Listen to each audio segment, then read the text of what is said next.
ምዕራፍ 2 ሰማይና ምድር ሰራዊታቸውም ሁሉ ተፈጸሙ። እግዚአብሔርም የሠራውን ሥራ በሰባተኛው ቀን ፈጸመ። በሰባተኛውም ቀን ከሠራው ሥራ ሁሉ አረፈ። እግዚአብሔርም ሰባተኛውን ቀን ባረከው ቀደሰውም፣ እግዚአብሔር ሊያደርገው ከፈጠረው ሥራ ሁሉ በእርሱ አርፏልና። እግዚአብሔር አምላክም ሰማይና ምድርን ባደረገ ቀን በተፈጠሩ ጊዜ የሰማይና የምድር ልደት ይህ ነው። የሜዳ ቁጥቋጦ ሁሉ በምድር ላይ ገና አልነበረም፣ የሜዳውም ቡቃያ ሁሉ ገና አልበቀለም ነበር። እግዚአብሔር አምላክ በምድር ላይ አላዘነበም ነበርና ምድርንም የሚሠራባት ሰው አልነበረም። ነገር ግን ጉም ከምድር ትወጣ ነበር፣ የምድርንም ፊት ታጠጣ ነበር። እግዚአብሔር አምላክም ሰውን ከምድር አፈር አበጀው፣ በአፍንጫውም የሕይወት እስትንፋስን እፍ አለበት፣ ሰውም ሕያው ነፍስ ያለው ሆነ።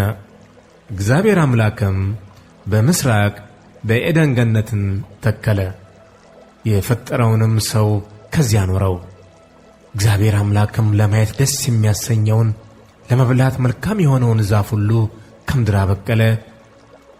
በገነት መካከል የሕይወትን ዛፍ መልካምና ክፉን የሚያስታውቀውንም ዛፍ አበቀለ።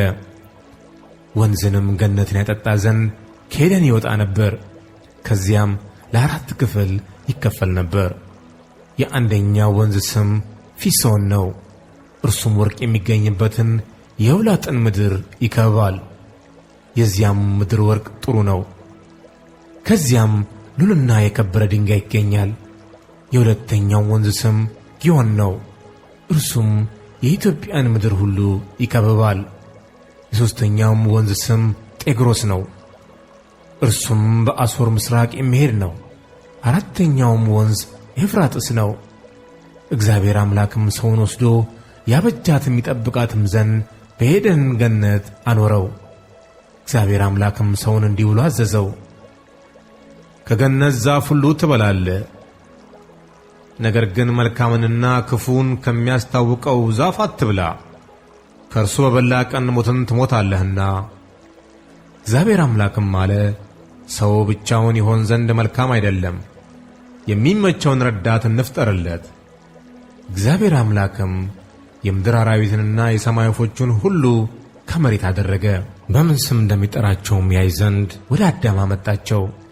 አዳምም ሕያው ነፍስ ላለው ሁሉ በስሙ እንደጠራው ስሙ ያው ሆነ።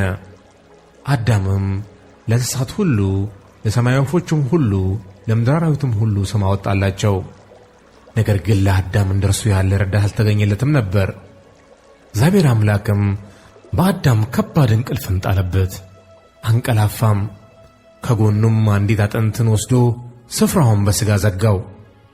እግዚአብሔር አምላክም ከአዳም የወሰዳትን አጥንት ሴት አድርጎ ሠራት፣ ወደ አዳምም አመጣት። አዳምም አለ፣ ይህች አጥንት ከአጥንቴ ናት፣ ሥጋም ከሥጋዬ ናት። እርሷ ከወንድ ተገኝታለችና ሴት ትባል። ስለዚህ ሰው አባትና እናቱን ይተዋል፣ በሚስቱም ይጣበቃል፣ ሁለቱም አንድ ሥጋ ይሆናሉ። አዳምና ሚስቱ ሁለቱም ራቁታቸውን ነበሩ፣ አይተፋፈሩም ነበር።